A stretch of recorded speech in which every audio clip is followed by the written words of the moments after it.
into the minds of my students. Try to figure out what you guys are thinking, right? So we're going to do a little game, a little exercise called word association. Has anybody here heard of word association before? Yeah, what's word association? Isn't like someone says a word, or like does something, the first word that comes to your mind, you say it. Exactly. What's your name? Sadiq? Sadiq, thank you for sharing. So what Sadiq said is, I say a word, and you guys shout out the first thing that comes to your mind. Hold on a second, we're in a classroom, make sure your classroom filter's on. So what I'm going to do, guys, is, this is a tool used in psychology to really find out what a person is thinking. So I'm going to say a word, okay, and I want you guys just to shout out the first thing that comes to your mind. You guys understand that? Okay, perfect. So you guys ready? Ready. Ready for the word? Sure. Okay. What do you guys think of when I say pizza? Food. Okay. Money. Fantastic. I love it. More? Speak up a little bit. Money. Money. Okay, who said money? Why do you say money? Because it sells. It sells. Perfect. Good point there. Anybody else? Grease? Okay. Oh, breaking bad. So they just call it when Breaking down when you first heat to the house and it's not sliced up, right? Yeah. Yeah, you pay less for the pizza, get good slices. That could be fun. You know, guys, there's no wrong answer here. One time a kid said cat. That's okay. You know, we're not here to judge. Usually the most popular answers are topping. But have you guys ever thought of pizza? That's why you said money. What do you think about the cost of pizza? Is it expensive? Do you guys think it's expensive? No. LLC is $5. Good deal, right? Okay. All right. So some of you think it is expensive. Some of you think it's not. It can be Depends on the expensive. pizza. So today we're going to review why pizza costs so much. But before we do that, what we need to do is take a quick look at a video that's going to look at the history of pizza over the years. So actually, I shot this video in the classroom when I was in high school. That was a long time ago. So, cell phones were this big, and the video camera was about that big as well. So what I want to show you in this video is a couple of things, how the price of pizza has changed, and also the attitude from teachers about pizza in the classroom. So if you guys can watch this carefully, and I'll point some stuff out right now.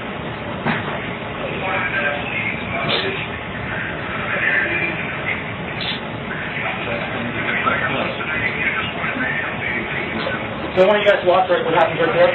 He gives them $2 and a handful of change. So certainly the price of pizza has changed over the last 30 years. You guys kind of get the idea of what's going on here? I don't know what's going on with the sound.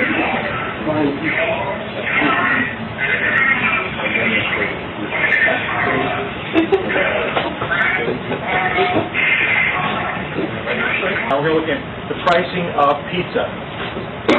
So right now, I can tell you the attitudes of pizza in the classroom has certainly changed since I was in the classroom. So I'm going to order you guys up some pizza right now. That much extra work. Yeah. No, where are you ordering from? I know a guy. Yeah. Mr. Guy. Yeah. That was so funny. I hope he said yeah, sure. Can I get some pizza, please? How quick? 30 seconds or less? That's awesome. Thank you so much. All right. All right. I'm it's going to be freaky fast here with the pizza delivery. Hey, pizza here! Was that fast enough? Yeah. Did I make it? Okay. Wait, we're sharing pizza 30 seconds or less. Thank you, my man. That's for you. Hey! Service always tip your pizza delivery guy, right? Hi. All right. Hey guys, stand up. What do you get about that? Operate. And you're going to have to wait to eat, so you're going to have to be really patient. What I like is a team leader to come up from every group. So you're the team leader. Yeah. There you go.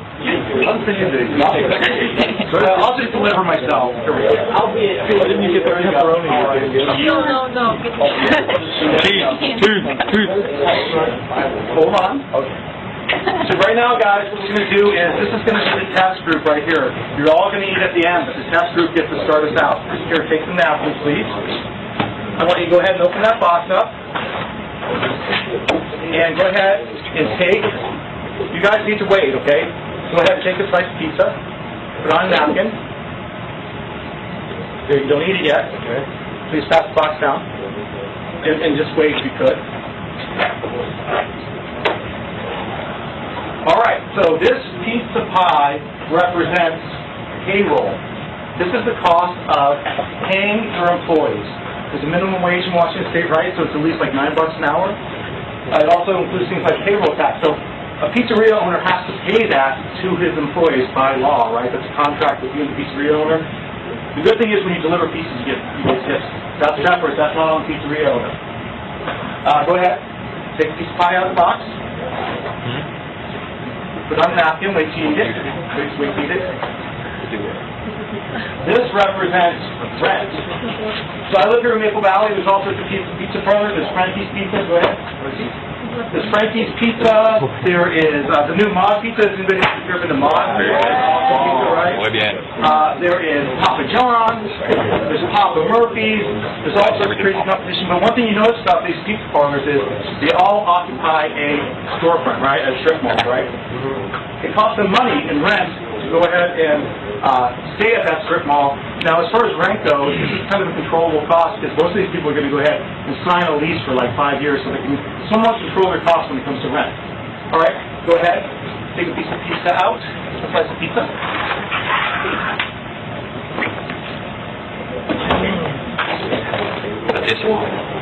This represents, hold on. This represents ingredients. By far, guys, I used to work as a pizza parlor manager. The #1 cost for pizza are the ingredients. And ingredients are considered commodities. So, does anybody else know any examples of commodities? Gas is a commodity, yeah. In the case of food, a gallon of milk is a commodity. The price constantly goes up and down, right? Same with pizza ingredients. Mozzarella cheese, by far, is the most expensive thing you're going to find on a pizza. And then there's pepperoni, you name it, pineapple, bacon, all that good stuff. So ingredients really are the major cost in pizza. Don't eat it yet, please. Okay. A pizzeria owner can control the cost of ingredients by either putting more on or taking ingredients off. You don't want to sacrifice quality, though. If you take ingredients off or if you use the lesser quality of ingredient, the pizza's going to suffer. All right. So next, go ahead and grab your slice of pizza.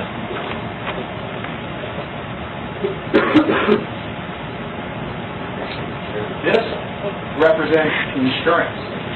So I was a pizza parlor manager down in Phoenix, Arizona, and I got a call from a customer one time, irate that one of my pizza delivery drivers had run over his Cactus. So I assure you the Cactus did more damage to his car than we did to the Cactus, gave him a flat tire, all that stuff. But guess what? We had to pay out an insurance claim. Insurance is great when you need it. So there's definitely insurance costs associated with the price of this pizza. Okay, go ahead. Take your slice.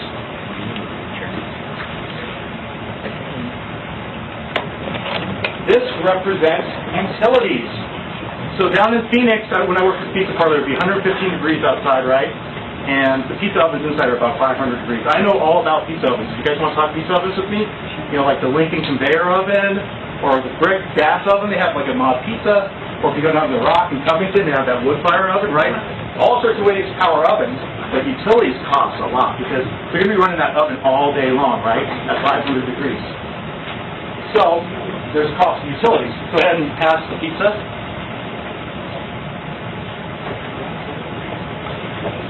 This represents advertising. How many of you are in DECA? All of you guys are in DECA. Perfect. So you guys understand marketing and advertising. Of all of these, I would say advertising could be the lowest priority to pizzeria owner. You could argue that it actually should be a cost that they should spend a lot on, but something that they can control the cost of by just simply not advertising. But there's a lot of competition here in Maple Valley for pizza, so you want to advertise. What's going to happen is they're going to send out a coupon in the mail. They're going to advertise in the reporter. The sign that you see outside the shop, that's a form of advertising. They have great control over the cost of this. They can decide to spend a lot of money, a little money, or no money at all. All right, next up, take that last, not the last slice, but what they call the penultimate slice, second to last slice. All right. This represents taxes. There's different forms of taxes. I would put payroll taxes in this. This is not sales tax.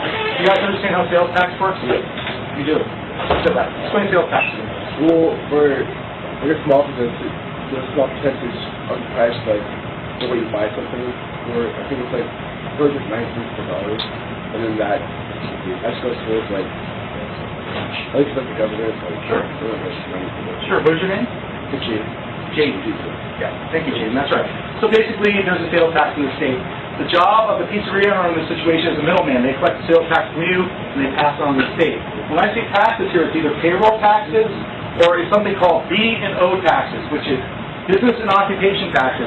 In this state, just to stay in the building you're in, you have to pay a tax. You have to pay a tax on the amount of money your company generates as well. So the good news is, I suppose, if you think about it this way, if you're paying a lot of taxes, that means you are making a lot of money. That means your business is profitable. So those are the example of taxes, or what a tax could be for a pizzeria owner. All right, so the last slice, whose last slice go to? You. It goes to the man. This is my profit right here. Of this entire pizza, this represents my bottom line profit. You think that's a whole lot? No. It's not a whole lot. Well, it's enough for me right now. All right, go ahead and eat. You guys open up your pizza, pass it around. Someone lucky got pepperoni because that's all they have left. There you go. All right. Pizza for breakfast is awesome.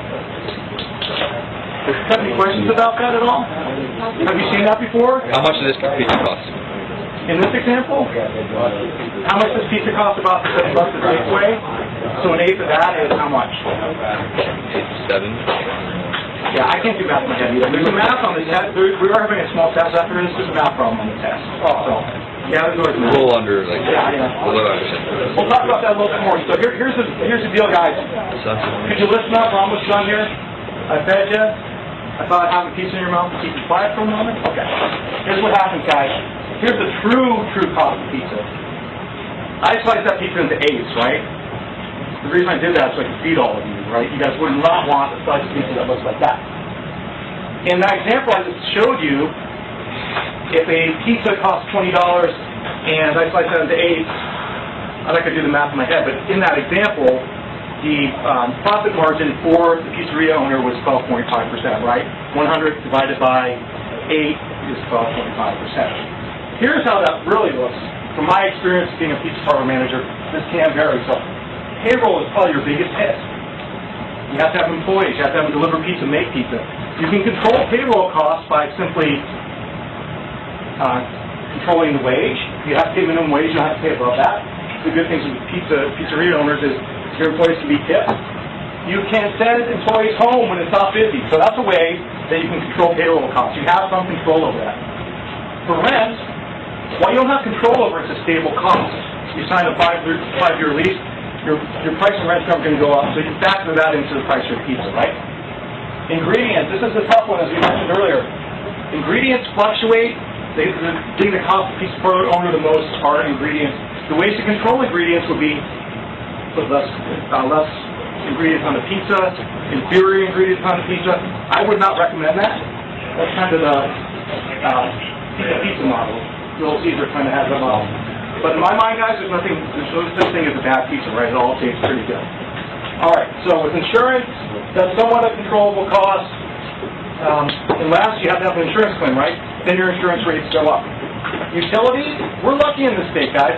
We have a lot of renewable resources. We have hydroelectric power. Utilities do not cost that much in the state. It's not really a controllable cost, but at least costs aren't rising very quickly. Advertising. This is the one that the owner has the most control over, but in this competitive pizza world, he is going to want to spend a lot of money on the advertising budget, right? You guys are in marketing in DECA. I would recommend, in this example, that he spend more on advertising. Taxes are not going down, that's for sure. They're going up slightly, so you have to factor that in. Leaving a profit in this model right here of about 2%. I would say that's more realistic. So at $20 pizza with 2%, the pizzeria owner has to sell a lot of pizza in order to make a profit, right? Does that all make sense? Any questions whatsoever? All right, so we are going to have a test, guys. If you look at the top of your pizzeria box, this is a group test. You guys saw the pizzeria boxes? It's up by you. Oh, okay. There we go. So what I'd like you guys to do right now as a group is discuss these questions and answer these questions. There is one math question on there. It's